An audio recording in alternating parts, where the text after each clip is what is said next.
तो यहाँ बैठे तमाम लोग अब ये जानना चाहते हैं कि वैक्सीन लगी, कोविड से निकल गए, अब हमें जिंदगी में कोई भी परेशानी हो जिस्मानी तौर पर, उसके लिए स्वास्थ्य मंत्री ने क्या तैयारियां की हुई है?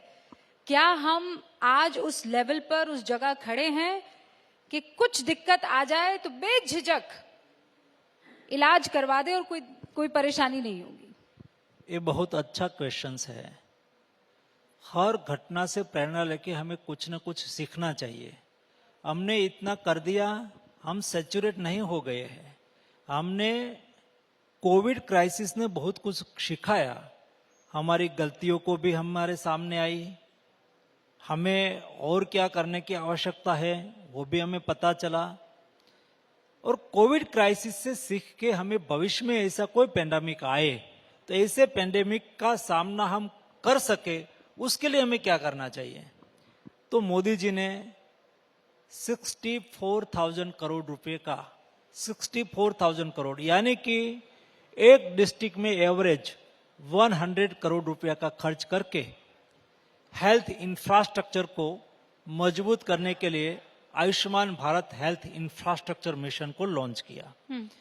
ये Ayushman Bharat health infrastructure mission में क्या करेंगे? पहले तो हम सर्वेलेंस सिस्टम को रॉबस्ट और स्ट्रांग करना चाहते हैं। एक गांव में कोई नया डिसीज आया, वो पेशेंट ब्लॉक लेवल पर गया, वहां सरकार की एक लेबोरेटरी हो और वहां उसको 35-36 टाइप की डायग्नोसिस वहां ही हो जाए, टेस्टिंग वहां ही हो जाए। ये लैब जुड़ी हुई हो डिस्ट्रिक्ट लैब से और डिस्ट्रिक्ट डायग्नोस्टिक सेंटर से। डिस्ट्रिक्ट डायग्नोस्टिक सेंटर पर 150 टाइप के केसेस का सर्वेलेंस हो जाए, टेस्टिंग हो जाए, एक रिपोजिटरी बन गई। उसके पर एक स्टेट लेवल, रीजनल लेवल और नेशनल लेवल पर आईसीएमआर के लैब की एक श्रृंखला तैयार करके कोई भी डिसीज का सर्वेलेंस को आर्टिफिशियल इंटेलिजेंस का उपयोग करके उसको मॉनिटर करना चाहिए। ये हमने व्यवस्था बनाई। ये हो चुका है, होना है, पाइपलाइन चालू है। कितना वक्त लगेगा मंत्री जी इसको? हमने 4 साल रखा है, 1 साल चला गया, दूसरा साल चल रहा है और 2026 तक हम पूरा कर लेंगे। तो ये एक व्यवस्था सर्वेलेंस की हो गई। जीनोम सीक्वेंसिंग कंटिन्यूस होता रहे। आज भी आप लोगों को ऐसा है कि कोविड चला गया है और आप तो शांति से है कि कोविड नहीं है, लेकिन हमारी सिस्टम ऑन है। हर वीक में मेरे यहाँ रिव्यू होता है, हर दिन सुबह में मेरे यहाँ रिपोर्ट आता है। जीनोम सीक्वेंसिंग बाहर से, विदेश से आते हैं, उसका भी सैंपल लिया जाता है और उसका रैंडम सैंपल लेके जीनोम सीक्वेंसिंग किया जाता है। देश में भी कंटिन्यूस सैंपल लेके कोई कोविड का पॉजिटिव केस पाया जाए तो उसका जीनोम सीक्वेंसिंग किया जाता है।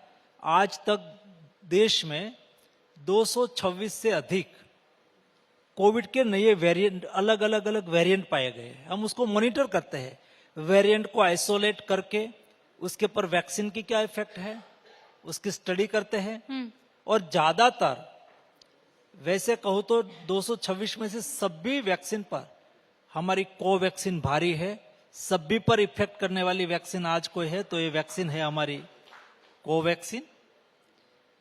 तो ये सर्वेलेंस सिस्टम को हम रोबस्ट करते हैं। दूसरा, हमने तय किया है कि डिस्ट्रिक्ट में एक 100 बेड का क्रिटिकल केयर यूनिट होना चाहिए, जिसमें ऑक्सीजन की फैसिलिटी हो, वेंटिलेटर की फैसिलिटी हो, all type of critical patient को केयर करने के लिए सारी सुविधा हो।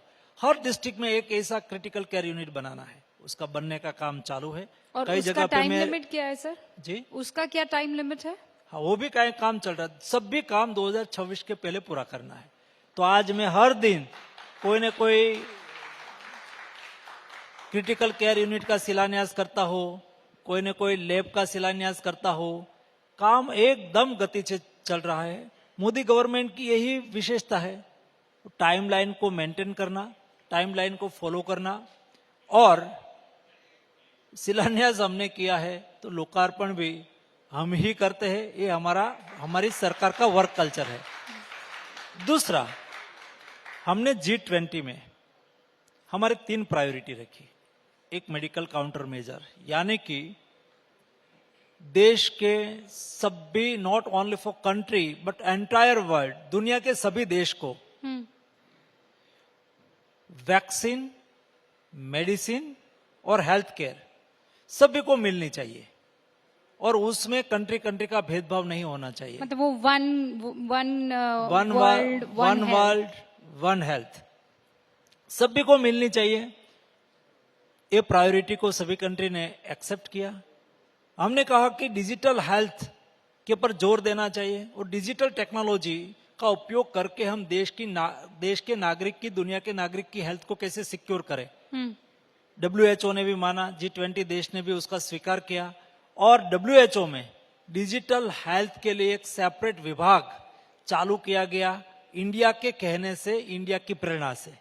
ये हमारे लिए एक बहुत बड़ा अचीवमेंट है। पर ये वही WHO है ना जिसने कोवैक्सीन को मानने से इनकार कर लिया था।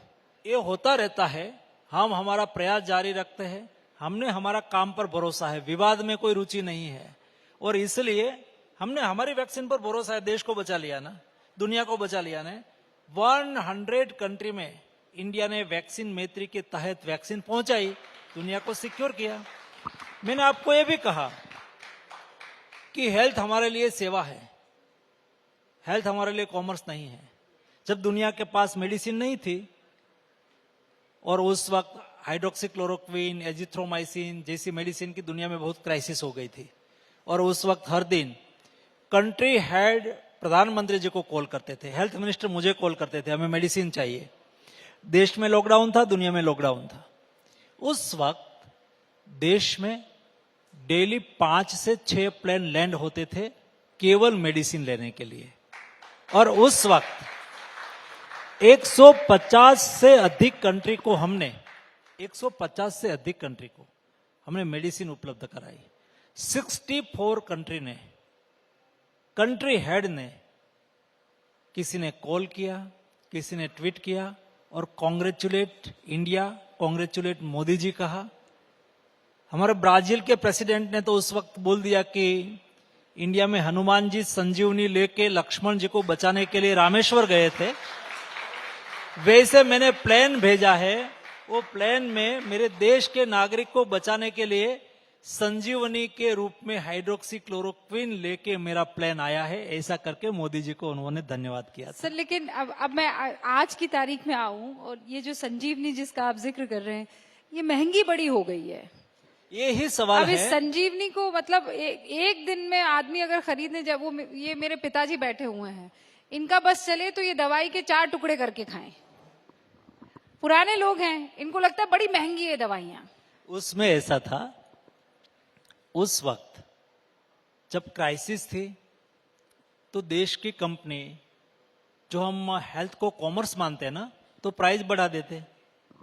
लेकिन उस वक्त हमारी कंपनियों ने देश और दुनिया में हाइड्रोक्सीक्लोरोक्विन और एजिथ्रोमाइसिन भेजा, लेकिन उसकी प्राइस नहीं बढ़ाई।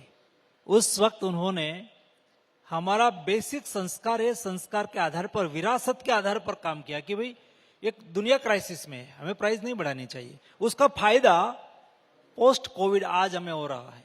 दुनिया इंडिया से रिश्ता रखना चाहती है, क्योंकि इंडिया जब दिक्कत की स्थिति होती है तब पलायन नहीं करता, हमारे साथ खड़ा रहता है। दूसरा जो आपने कहा, देश के नागरिकों को सस्ती दवाएं मिलनी चाहिए। हाँ सर।